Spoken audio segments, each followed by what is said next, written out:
What's going on, everybody? Another episode of the Give More Than Just a Game with the coach, Phil Wash, my boy, Doc Booker, Mr. Raymond L. Booker. He's going to tap in about 2, 3 minutes. But today, we have a special guest. Uh, he's part of Klutch Sports agency. He deals with LeBron, Rich Paul, a lot of NFL, Major League Baseball, NBA, whatever the case may be. Is Mr. Damarius Bilbo. Man, I'm so glad to have you, brother. How you doing, Coach? Thanks for having me. Man, Mr. Klutch Sports, he was the head of operations before, but I'm glad that you're here on our episode, man. I know you're busy. I know that you're doing a lot of different things. You're constantly moving as a family man. Um, man, give us a brief synopsis of Mr. A day in the life of Mr. Demarius Bilbo. Oh man, it's a lot. I hope it's basically waking up, taking care of self. I try to operate by a philosophy I incorporated called 3 Ps. It's the professional, the personal, and the parental. And obviously taking care of my kids because they can't take care of themselves yet. Taking care of myself because if self's not taken care of, you can't take care of anybody else. And then making sure business and What happened? Can't hear you. Say it again. I think he may have got you a hear me? phone call. Yeah. Okay, go ahead.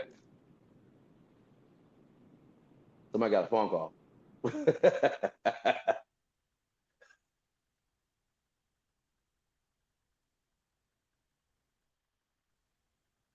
Oh, there you go. Do you hear me? You got a little minor. Everybody's on the move. Everybody's doing their No, I thing. hear you. Okay, there you go. No, we got a little Yeah, I hear mix you. up. Finish your P's that you were talking about.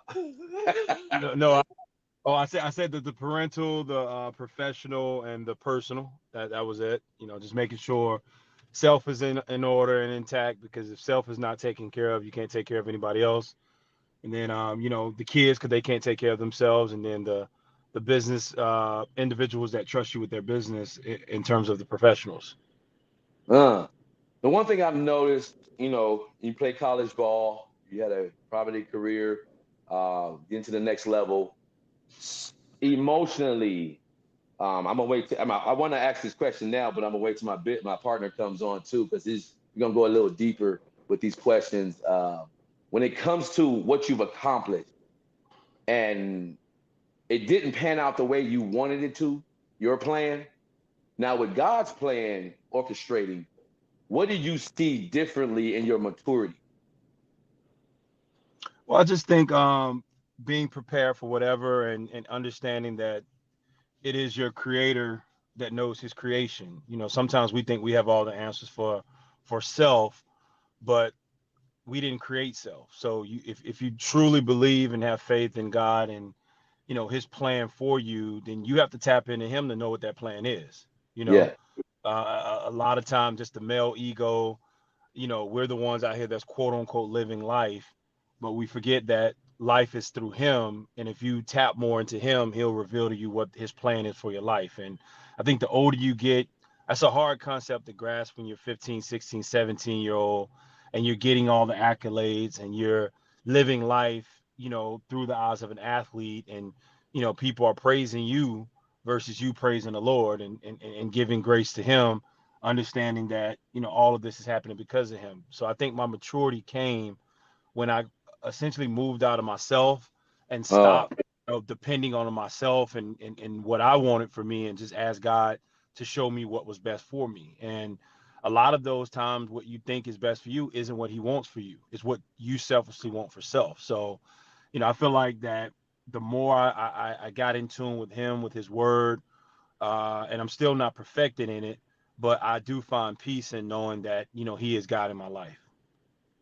so coming across all those, decision makings and plans that you have, you see it differently now. You pretty much gave yourself to the will of God. You gave your Absolutely. selfish will and you relinquished that selfish will, and now you've obtained his righteous will for your life. Please don't update.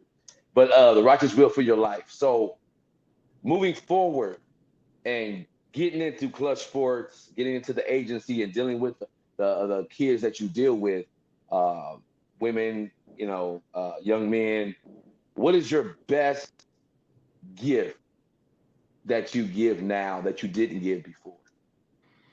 Well, I think the best gift, if you're asking what I bring to the table, I think it's the ability to relate.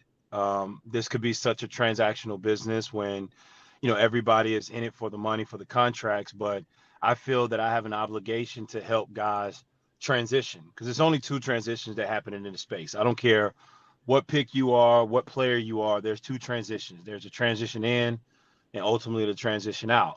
And I feel my best gift is helping guys understand that you have to maximize your space. You have to build your house with your bricks. Don't pay attention to the teammates, to the people across the league. Obviously, we're all competitors.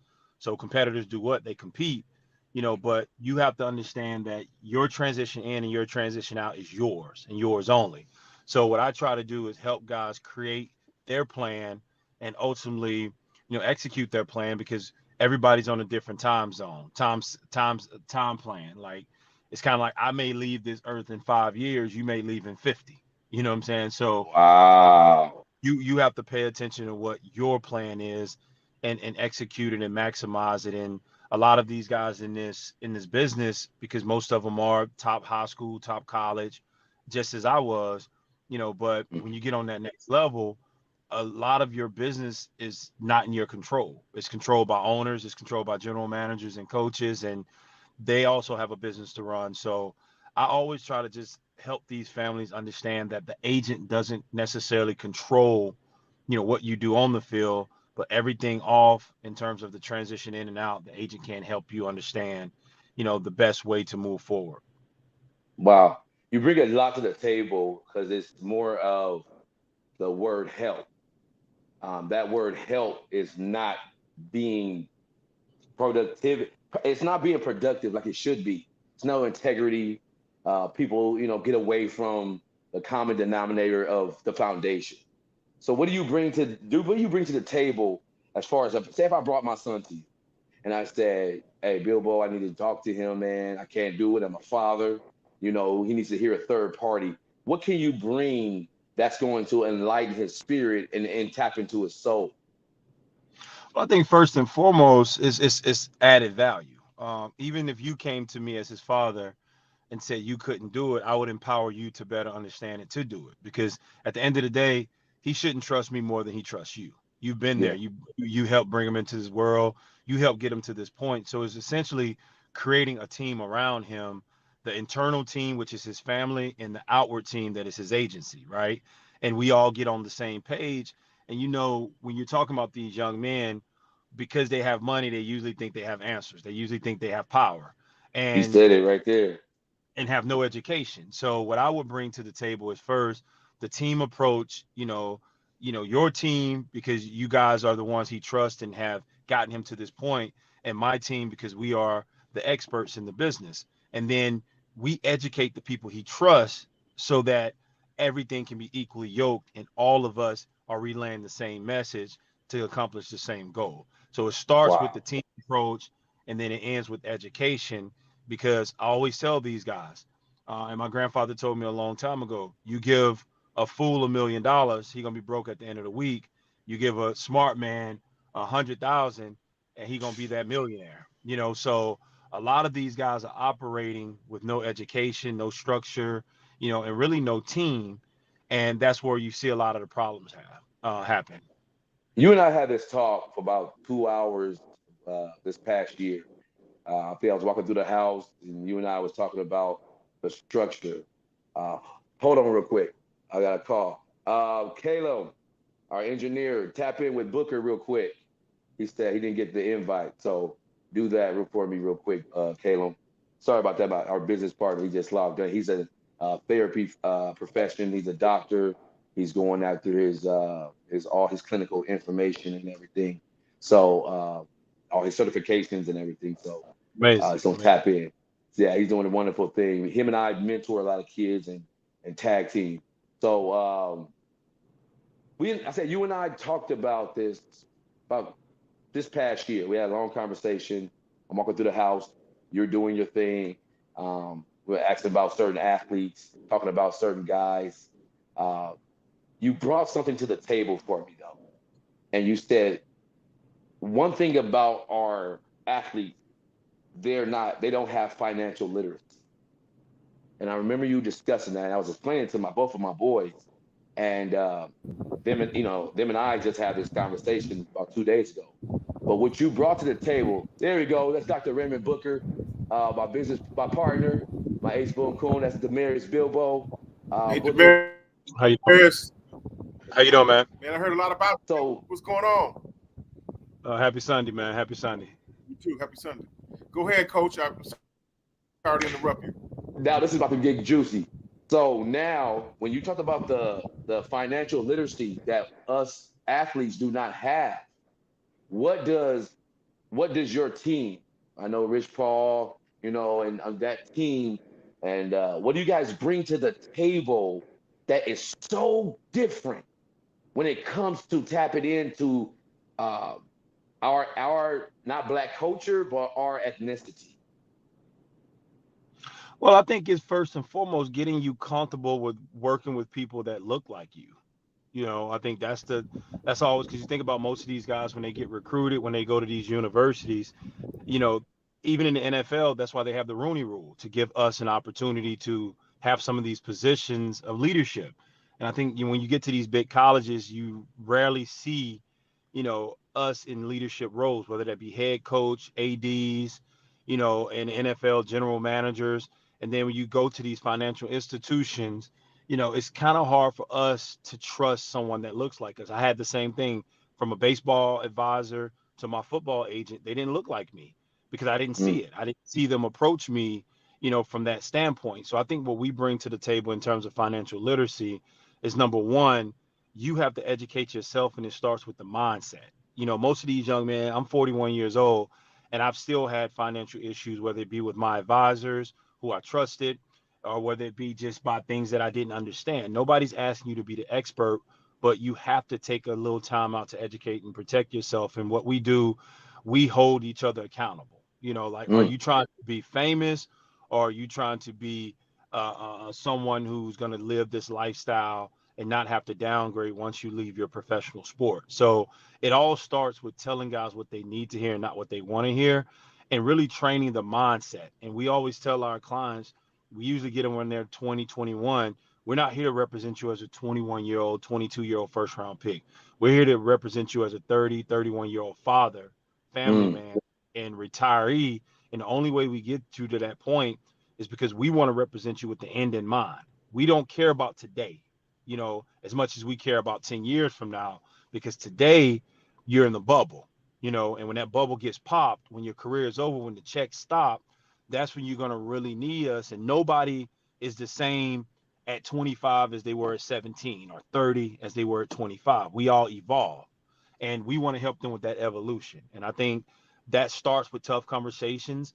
And a lot of time we've had to part ways, or even been terminated because of things that young men didn't want to hear, and we have to hold each other accountable. When you sign with Klutch, when you sign with myself or any of the agents here, we have a certain standard, and we're not perfect. We're not saying that, but if we're going to represent you guys, if we're going to hold you accountable, we don't just represent football players. We represent professionals first, then athletes. So we're going to hold those standards and make sure that, you get everything that you deserve out of this process. mm. I know, Doc. You ready for him? I know. Put your mute. You mute. You're muted. You're muted. I There you got so go. many, I got so many questions for you, Demarius, but you talk about how Clutch brings certain things to the table that nobody did. That was a good question by Coach. But you as an individual, what do you bring specifically that stands out, that makes you different to everybody and everybody on Klutch Sports, that you bring to the table, that that is like you can offer to the athletes? Well, I think at the core, I am an athlete. I tell everybody an agent is what I do, is not who I am. I'm an athlete first. I was a national player of the year, Dick Buckets national player of the year, Gatorade player of the year, Mississippi. I was drafted by the Milwaukee Brewers out of high school. I had agents chasing me when I was 16, 17 years old when I didn't know what the hell an agent was. So everything that these players are going through, I've been through. I played at Georgia Tech. I went through the combine process. I attended the combine. I played in all-star games. I went to the NFL. I played, in the minors, so things like that. I always tell parents, you guys saw that. I think it's a Holiday Inn Express commercial. It's like, yeah, you must have stayed at a Holiday Inn. A lot of these agents have never walked in these guys' shoes. It's like they're trying to give them information and not saying that just because you played the game, you have the information. What I have is the emotional connection to the players through their experiences, because I know how I felt sitting there on draft day, not hearing my name called. I know what it feels like sitting in a presentation with multiple agents and wondering who I can trust, and knowing that ultimately they had a job to do that involved the transaction. And if I didn't get them the maximum transaction, they had a draft next year to go and move forward. So everything I bring to this business is not that I'm representing guys that I don't have a connection to. It's kind of like what we say, when you're from a certain culture, right? African Americans, we can listen to music and hear a different beat than, a Caucasian person, because we're from that culture. We can watch a certain film, Boys in the Hood, Men's to Society, and we have a certain connection to it, and some of those traumas that happen in the movie because we may be from that place. So everything I bring to the business is, I'm not scared to tell these guys what they need to hear. I'm not scared of having conversations that are tough, because I don't care that you are a professional athlete. I'm not your fan. I am your partner. And we all know in business, you sometimes have to remove the emotion, but you have to lead with emotion. And a lot of these teams, I've had opportunity from front office people asking me, why are you on the agent side? Why don't you go to the front office side? But I feel like on the agent side, if these young men will really listen, I feel like it's kind of playing a video game that you have a cheat code. You're going to win the game. All you got to do is put the cheat code in. I feel like here at Klutch, we have the cheat code because we believe in the infrastructure. But I feel like with me as an individual, I have the cheat code because I went through it. I've helped my friends like Calvin Johnson, who's in the Hall of Fame, #2 pick overall. I've helped him through it and given him advice in the past. So, I'm one of the few agents who's played the game at a high level and went through all of the experiences that the players have.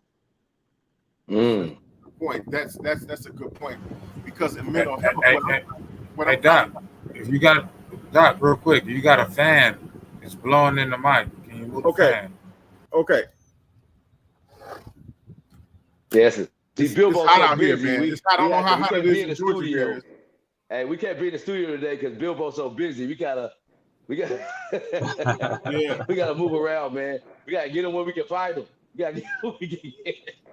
Go, Doc. What you think? Damarius, I'm in the mental health, and that's the thing too. These therapists and these psychologists, they haven't never really played the game. They don't know nothing about sports, so these guys have a hard time connecting with these athletes. So I understand totally what you're saying about. It's good that you have the practical application and everything. But that being said, what is Klutch Sports going forward? What are you guys planning to do for mental health and helping the mental health cause with the athletes? I think that's just making sure that we have the right resources available. And I will say the NFLPA, the NBA, all of the professional leagues, they have done a great job of providing those resources.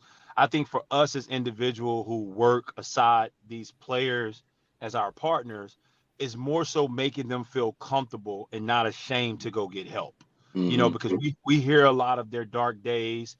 We hear all the highs and lows and in between.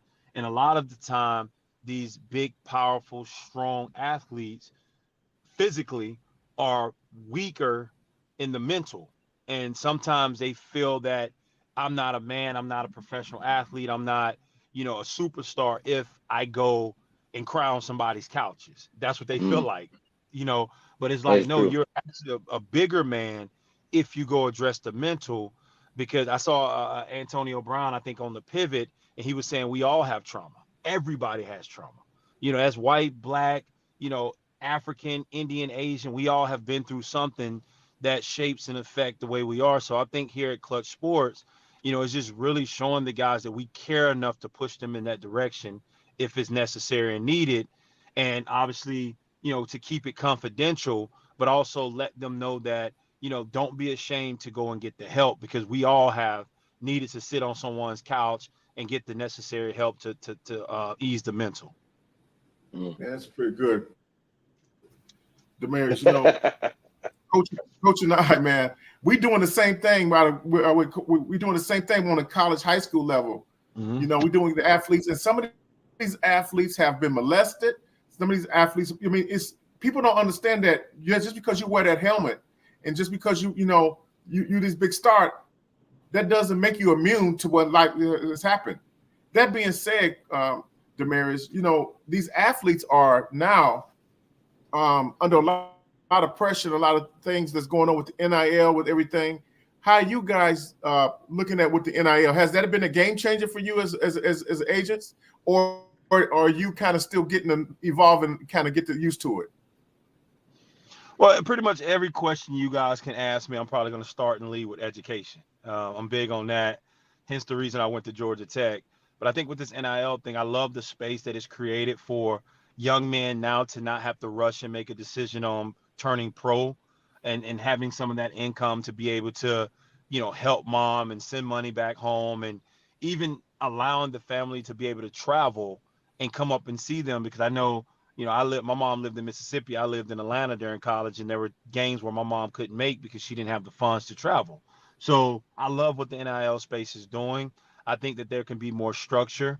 I think there can be more education and all of those things, if in fact to protect the player, allow them to, set up their LLCs and be able to write off certain things and really get a head start on being a pro and making money before you actually turn pro and make money. I think it's a beautiful system. I think all universities should start, a similar to like, the NFL and what they do, the symposium. They should have a tutorial. They should incorporate an NIL class during the summer, make you have a certain amount of hours in NIL and pass that course before you can actually participate.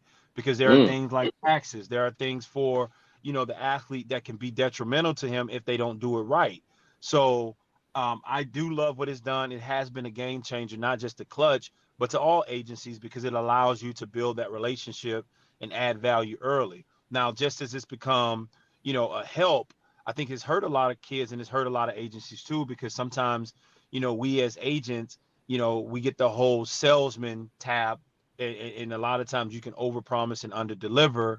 And sometimes, these young men's expectations are set so high because they're hearing from so many people. You could be very well doing a good job for them, but they're always trying to see if the grass is green on the other side. So it's been a benefit and it's been a detriment in some cases. But all in all, I think that there's a little more structure put around it, a lot more education, and it could be a very, very successful thing. Wow. That's man, deep. It's very deep. The thing about this, we see so many parents. You guys, I think you showed me when you guys were on a Zoom one day. We had about 20 people on one Zoom. I said, dang, that's a lot of doggone folks. But you guys were giving education to the parents, because the parents were asking, how do we do this? How do we do that? What do you guys bring? How's this contract going to be done? And from a spiritual sense, I know your wife has to, and your kids have to go through it, with your busy schedule. From a spiritual sense, how do you separate the agency life and the family life? Well, it's the 3 P's. Again, it's the professional, parental. I make sure that I plan and first and foremost take care of myself. Like most of the people that work here at Klutch, they'll tell you Bilbo is going to get his workout in. That's my me time. That's my peace. You're going to take a picture of yourself too.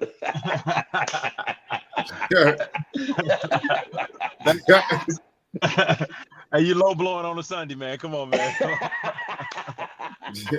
So, but Say it takes one to know one, Bilbo. Tell him it takes one to know one. Exactly.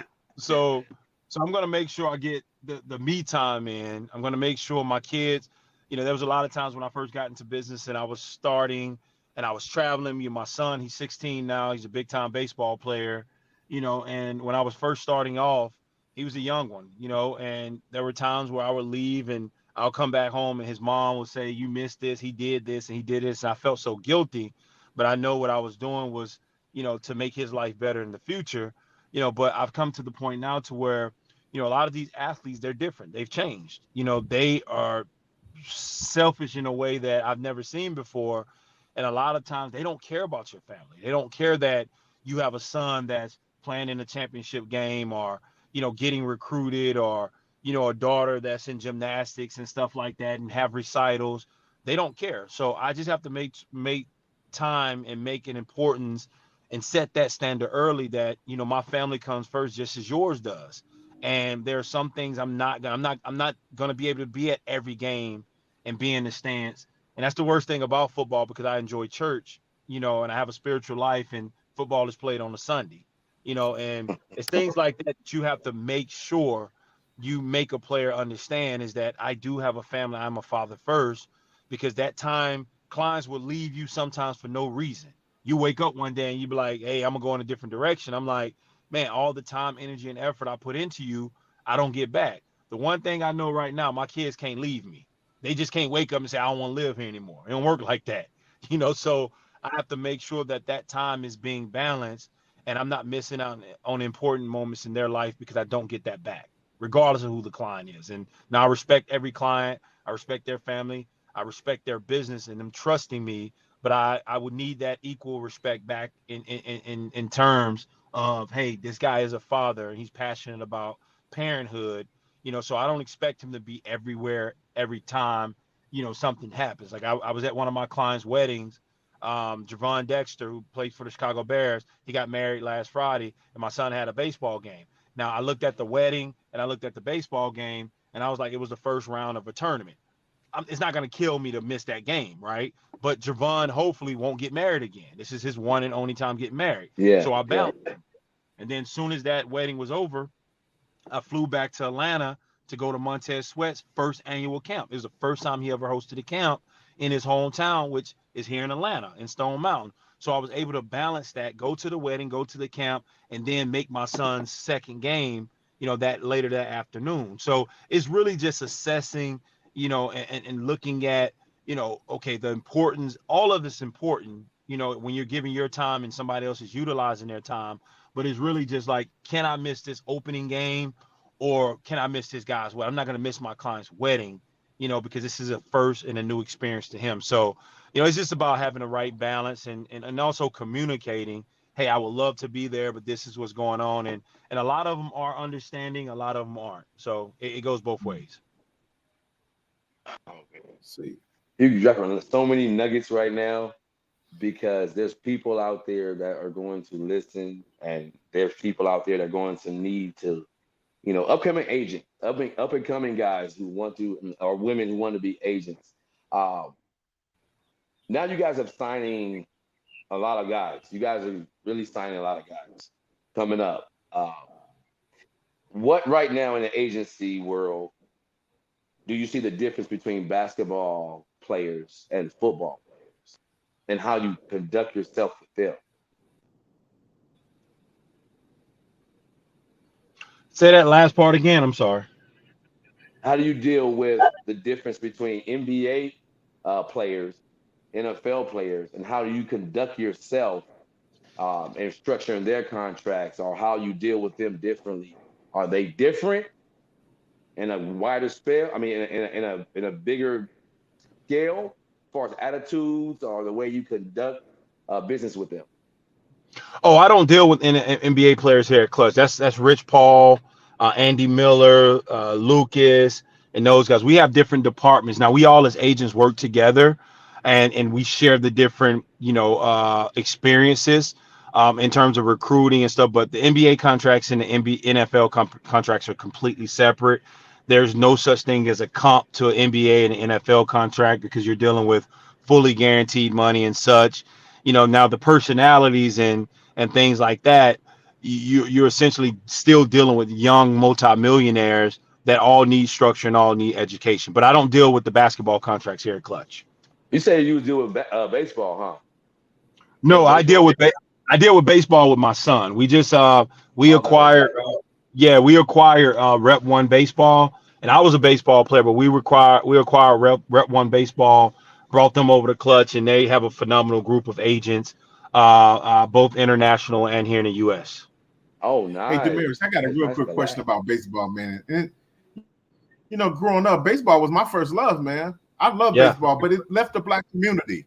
What what I'm saying, Bilbo? And not many people talk about this. It's kind of like, we had the NBA, Michael Jordan came, Magic and Larry came, and people just kind of forgot about baseball in the black community. Yeah.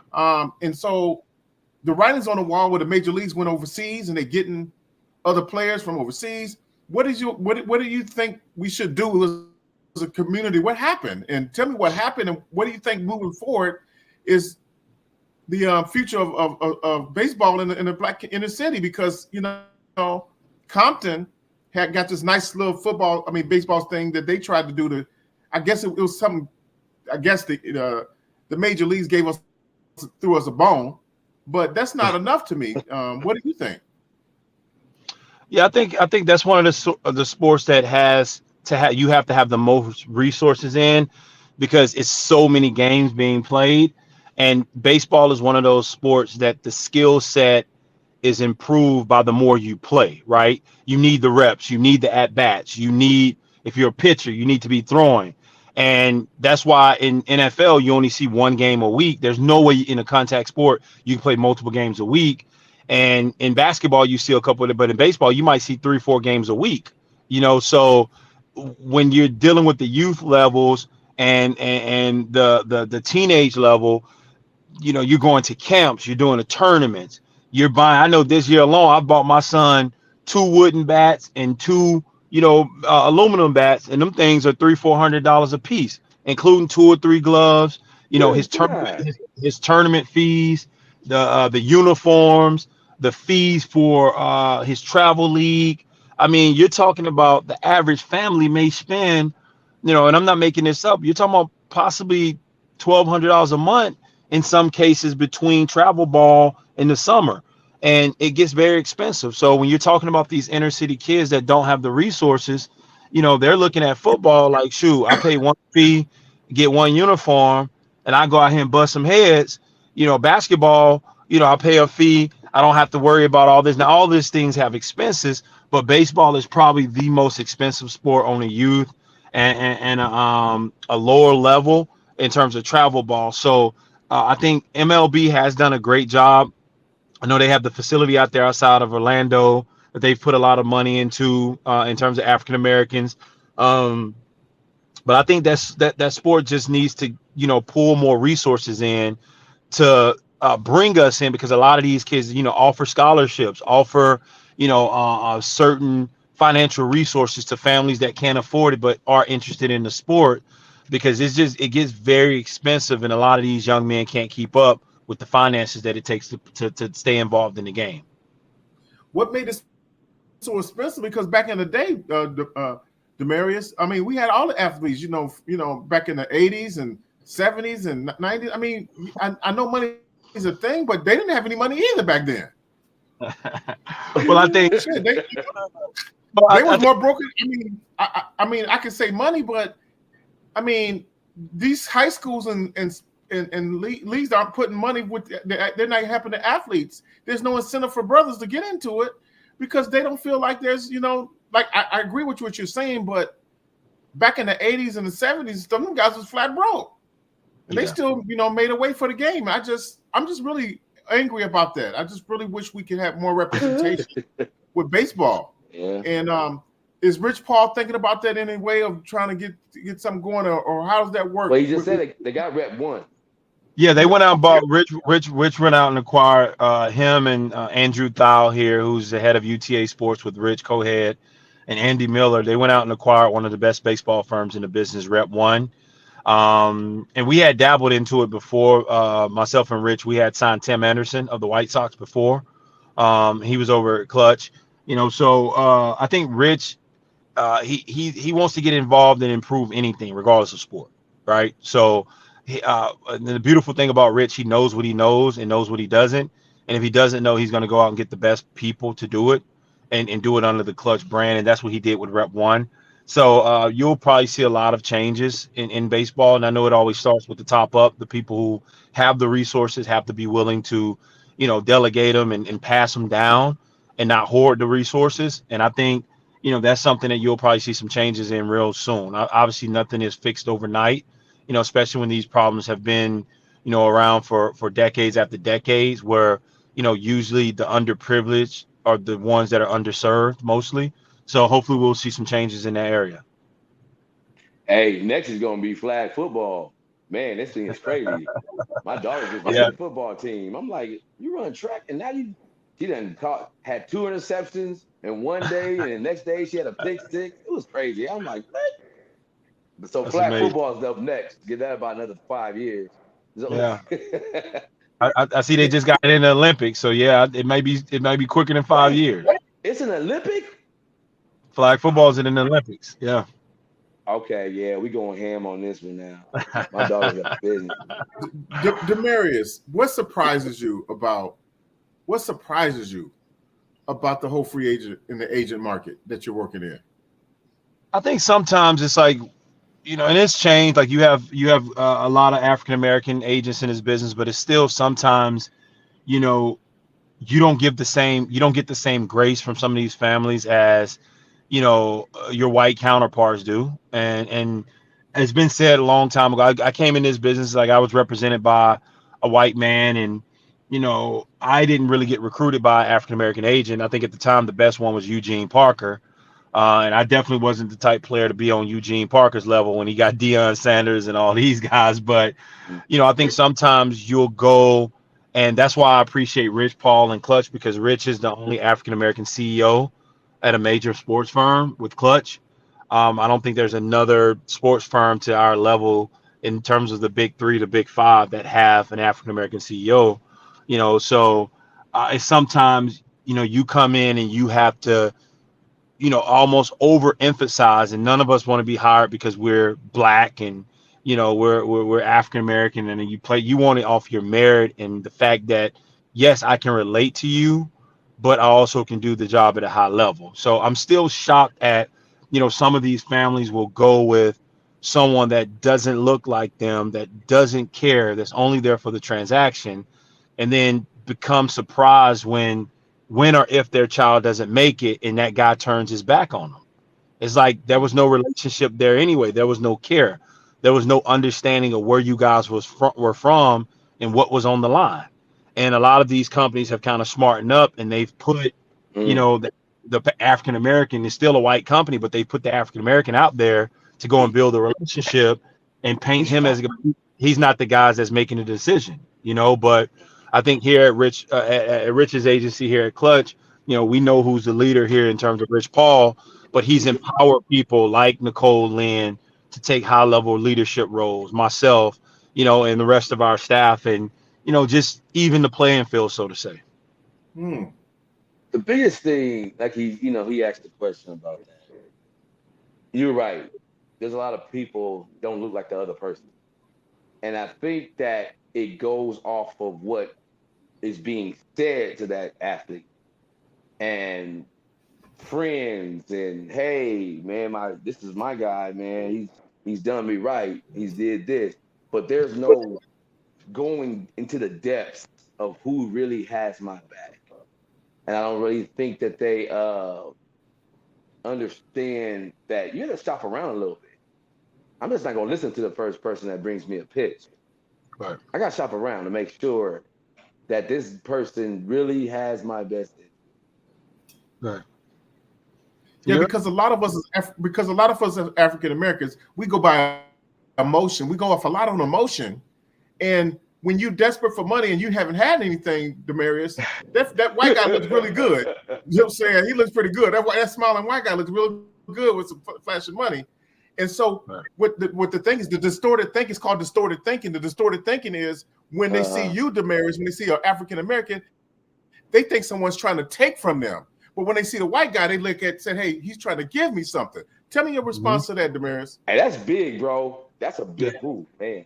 Yeah, you said a mouthful with that, because honestly, whether you're black, white, regardless of what race of agent you are, none of us are giving these kids their talent, and that's ultimately what's going to give them their contract, right? Their talent. So whether you're African American, me, Tory Dandy, David Mulugeta, Nicole Lynn, or whether you're white, Drew Rosenhaus, Todd France, none of us are giving you your talents. Your talents are the reason why we're speaking to you and we're trying to get you as a client. So that's first and foremost. Now, which one of us decide to give you education and give you a real plan outside of football, that's who you should pay attention to. Because at the end of the day, one thing's for sure and one thing's for certain, every single agent has had a player that didn't make it. Every single one of us. And it wasn't our fault. It wasn't our fault because we don't touch the field for them. We don't throw the ball for them as quarterbacks. We don't catch the ball for them as wide receivers. And whatever else the job is for the other positions, us as agents, we don't control that. And truth of the matter is, if we're being very transactional, every single agent wants that client to make it to that next big contract. Why? Because we benefit from that too. The more the client makes, the more we make, So it only benefits us for our client to make it, but that's out of our control. So the nature of the business has become be the best salesman, get the most clients, and turn the most revenue, regardless of if that guy makes it or not. Because what's every year there's an NFL draft, there's an NBA draft, which means there's a chance for that player that didn't make it to be replaced. And that's the thing that sucks about this business, is that you have a lot of young men out here. Their life is riding on this. Their family's life is riding on this, to finally turn their production on the field into profit, but the agents come in and we always make it about us when it's never been about us. What's been about us is getting the information from the highest level and bringing it down to our player so he can understand how to be a better professional, because none of us are running and physically performing for these guys. So, you're absolutely right. The business has changed. And one thing that's never going to change is no agent is going to be able to play and perform for the player. So I do get offended sometimes when like I said, I have the emotional experiences. I've been through it. And then, another guy comes in and it may be the marketing in advance. It may be he fronted him some money or he was taking care of him in college. And that player goes with that guy based on that. And I'm like, that's not why you make a decision. You don't make a decision based on what somebody gives you outside of knowledge, because that same money he gives you is going to be chump change, when you get your contract. And he's only giving you that money because he's going to get something in return, usually for a bigger percentage. And if he is that gracious of a guy and he's that nice of a guy, go and tell him to give that money to the guy that's not an NFL prospect. He needs it more than you, Yeah. This is what I'm saying. These young African American brothers, and that's why I'm saying the mental health part is so important, that these guys get the mental health to and take those classes to marriage. That was one of the best things I agree with you on, was they need classes, and the classes are going to turn into mental health, because as you see, it's one thing to get education, but one thing to get mental health. And so mental health and education have to be connected. Because if it's not, you're just passing on information, and they got through so much trauma that they can't even absorb it. They can't even. You see what I'm saying? So Damarius, talk about that, because you have to. What's so tough is that you being African American, you find yourself being a therapist, then you find yourself being the professional agent. And Coach been saying how you balance this, but see what the thing is, because when I'm being a therapist too, I'm being me being a clinician. I find myself being the psychologist, but then being the dad, being the coach. It's so many hats that we have to wear. Right. So talk about that for a minute. I mean, I think their lives change at such a rapid rate. You can't say overnight because they've put so many years into their craft. But when you've gone so long, just kind of scraping and trying to find a way to, and I'm not saying none of these kids, are just like dead broke, but because they're usually coming from top universities and they're being fed meals on a constant. They have good housing and stuff like that. But from a family structure, their overall family, and then you get a contract, a signing bonus that's 15, 20 million, a first round contract, a second round contract. And then it almost feels like your life changes overnight just because a wire, went through on the other end, right? Mm. And what that does is it changes the psyche. You've had 10 years, 20 years of where you had almost nothing, but now you have in one transaction, you have the ability to change that. But what happens is you get the money usually before you get the education. You get the money usually before you get the plan. And it goes back to what I was taught. If you get a fool $1 million, that fool is probably going to be broke. And not calling any of these young men fools, but a lot of times they do foolish things because they don't have the education. I think the best person in the world is a person that can afford it and buy it and knows he can afford it and buy it, but don't get it, because I need to buy the impulse. I don't need to show people what I have because all I know is I could get it if I really wanted it, but I have enough restraint. I have enough discipline to not get it. And we all have been that person. Hey, let me go buy that nice car, that nice chain, that nice watch, because I've always wanted it. So, I just think that the change, the education, and like you said, the mental health, that needs to be the emphasis before they get to it. Like maybe the NFLPA versus putting so much emphasis on the physical pre-draft, maybe the NBA and the NFL, all these leagues, allow these young men to versus going to all these combines and stuff, create some of these seminars, make them go, let them know, before you get your first signing bonus, we're going to help you and your financial advisors set up a trust. And a percentage of your money is going to go to, and give them the option to do it. Obviously, you don't have the right to tell a guy what to do with it, but give them those options to say, hey, 70% of your signing bonus is going to be put away to protect you, and because a 21-year-old, well, think about it, Coach and Raymond, I just had a 21 conversation with Jaden Daniels. I was picking him up from the other day, taking him to the airport, and I just had this conversation. Crazy. Go ahead.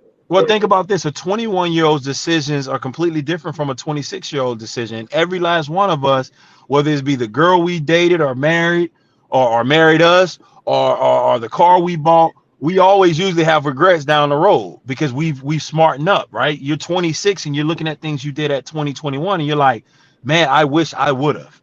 Man, I wish I could have. Man, I wish I did. And that's because you didn't know the options that presented themselves. So I think a lot of what we have to start doing is saving these young men from themselves, because I think when you know better, you do better. But if you don't know at all, you're just doing what you know how to do. And that's surviving. Oh, man. And That's a mouthful right there.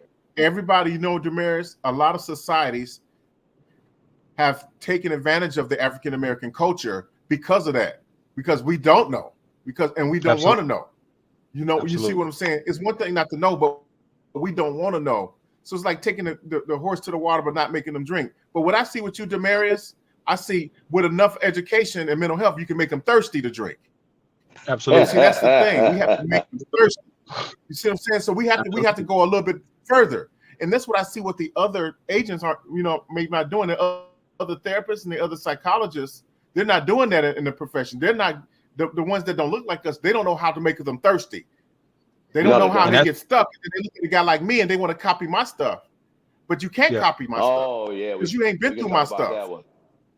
Yeah, and you're absolutely right. There's very few people that can get fed and not be thirsty after eating.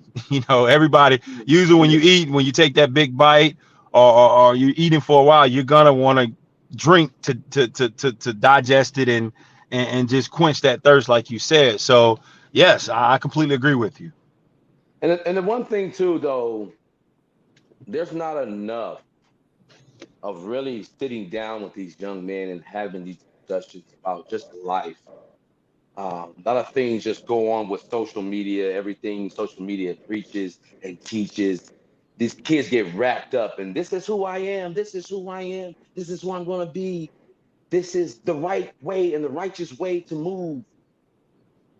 The mentors and the mental health, they can be talked about, but I don't think enough agencies are taking in men and women that know how to get through to these athletes. I don't think they really understand that you can make a young man cry and he right in 5 minutes because you can tap into his soul for him to become a better person. Because he might not be able to express that with his family. He might not be able to express that with his colleague. Me and Dr. Booker, we deal with a lot of kids. They sit in the garage, at my home. I call it the cave. And we just go deep into their hearts, their minds, their spirit, and they open up. Because there's stuff that a 5-star athlete is going through, the same thing a 2-star athlete is going through, and a no-star athlete is going through, and they don't have no one to talk to about. And you wonder why they're slipping in their productivity. You wonder why they're not taking workout serious. You wonder why they just get 26 offers and they just, oh, okay, I'm the guy. Because they don't have the constant mentorship to hold them accountable. And they don't have the outlet to express what they're really going through. So as you in the agency part, and you deal with this every day, you and I had this conversation a while ago. I don't think enough is being placed in agencies, in programs, in schools where kids can have a forum to open up and express, to find their purpose, to be not confused anymore. Oh, mom, dad, you did this messed me up. Booker did with this with my own children. And they expressed some things that I didn't know nothing about. But thank God he was there. They call him Uncle Book, but thank God he was there. We dealt with this with Jaden Dixonville and Jaden Dixonville. Jaden Dixonville and Christian Dixon. One was at Michigan, the other one just went to Purdue. We dealt with these young men in a place to where they open up and now they see the glory of God over their life. What is it, Bilbo, real quick, and this might be the last question. Why don't we really tap into caring like we used to? What is it? That's an easy question. The transaction has taken place. Anytime you put the transaction before the individual, not knowing that the transaction only comes through the individual, then you fail that individual. And we all are in, business to make money, obviously. And when you see how some of these teams, when a guy get in trouble, they're automatically releasing him, not knowing why he got in trouble, not having the correct things in place to know or prevent him from getting in trouble. But as soon as he gets in trouble, it's like, hey, release him, cut him, put him back on the street, but not having the mental health things, not having the correct resources in place. And I will say from an NFL side, from an individual team side, the NFL and PA and the union, they've done a good job of really, helping the players and protecting the player. But you asked from an agency standpoint, I think from an agency standpoint, everything's become transactional. How much money can we make off of this guy? Who can do the biggest contract? And I get it. We all have livelihoods, but in such a competitive space, it's a rat race to get the next player, a rat race to get the next contract. And because there's a draft, we're talking about, like, I remember when Chase Young was just drafted in 2020 as the second pick, and he's already going into like year 5. And it seems like it was 2 years ago, and time passes so fast that sometimes because you're steady chasing the next client and the next contract, and this guy's going from a college athlete to a professional athlete, which means his lifestyle is changing. He's now making money. We feel that the job is done sometimes, which, the job is done contractually. You negotiate as a rookie. You might have to negotiate again for 3 to 5 years, but the job in helping him grow and mature and really evolve as a man hasn't been completed.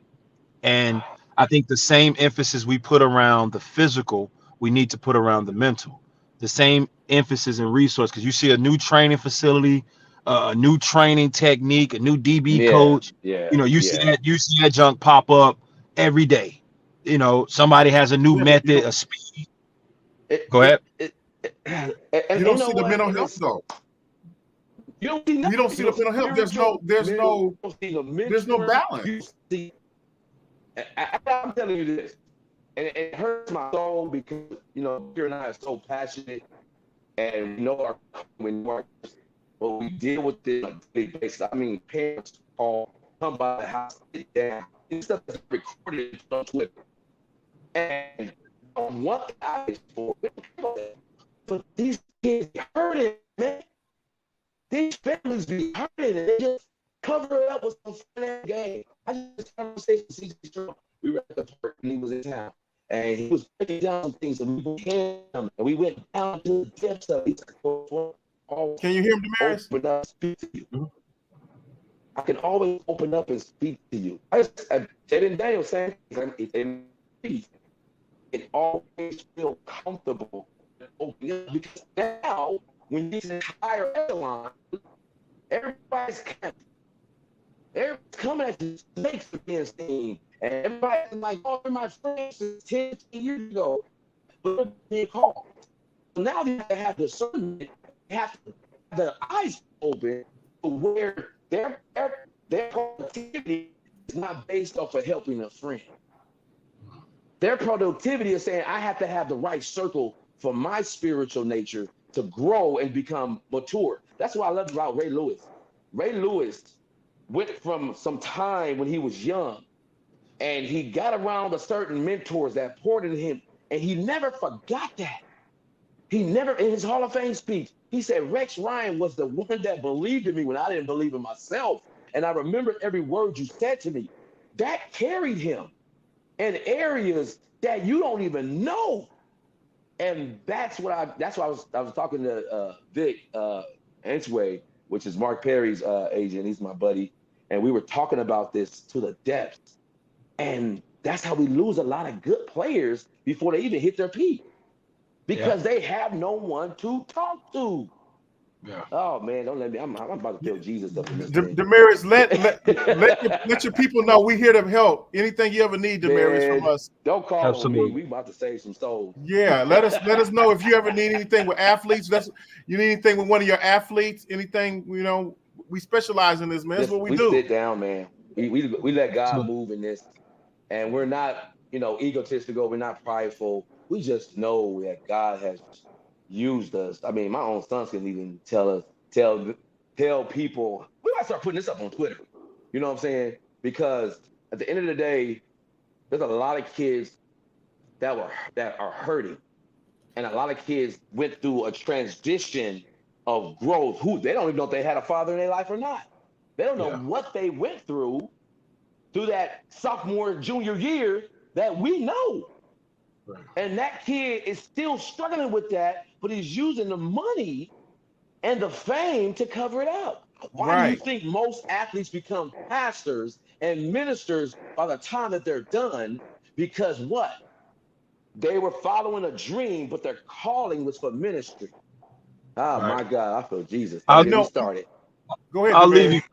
I'll leave you guys on what one of my experiences of why I became such a great father.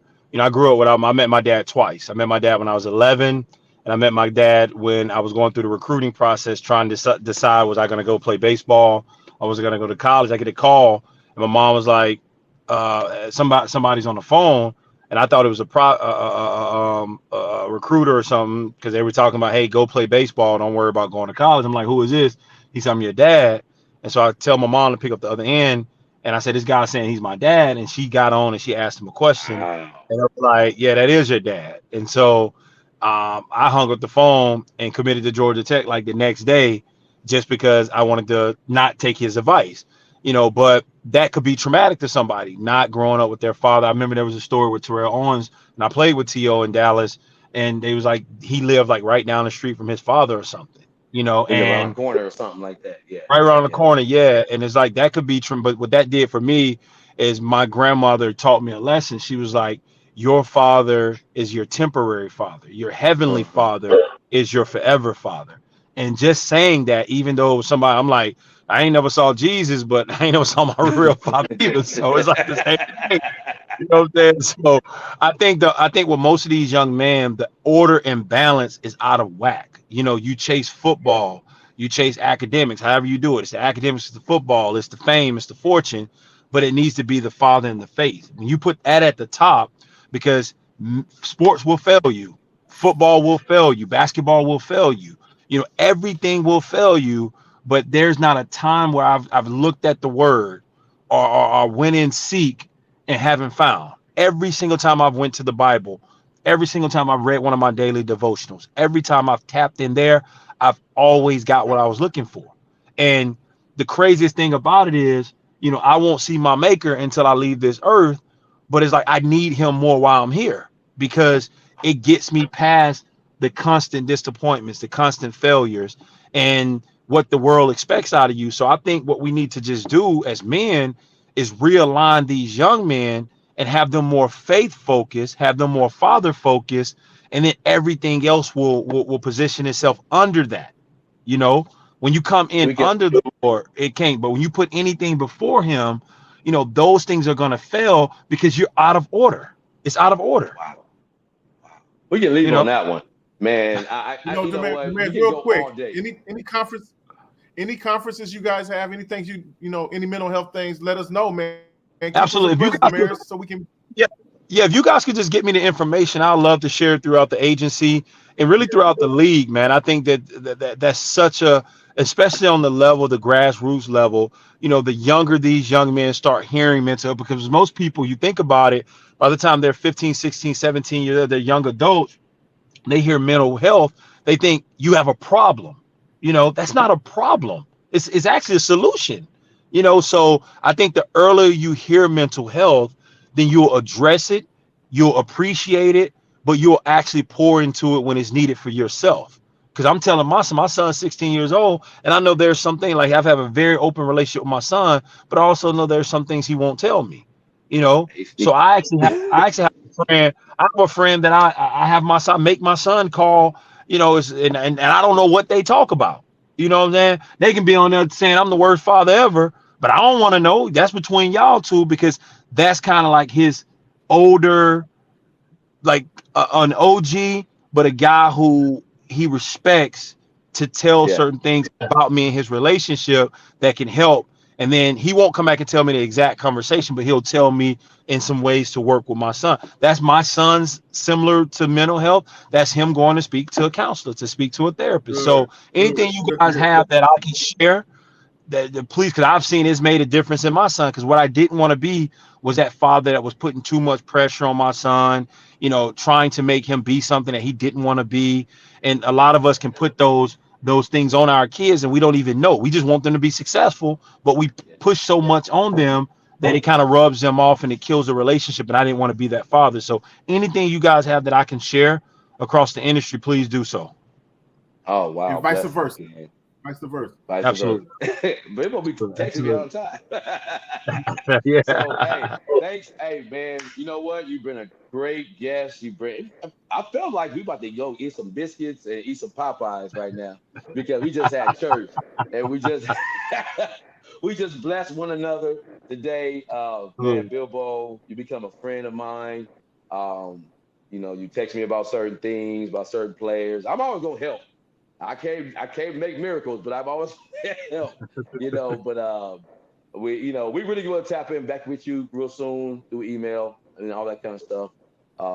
Because the gift, more than just a game, is not just words. This is something that we help men become better mentors. We help women become better mentors, but we also help athletes become better role models at the end of the day. Spiritually, mentally, and physically. We thank you, Damarius Bilbo, Klutch Sports. Thank you, God. Thank you, God. Get back to the baseball game on your son, like where my daddy at right now. Tell Rich I said hi. Tell everybody I said hi. Absolutely. Here. And we gotta have lobster and steak soon when you're in California, man. Absolutely.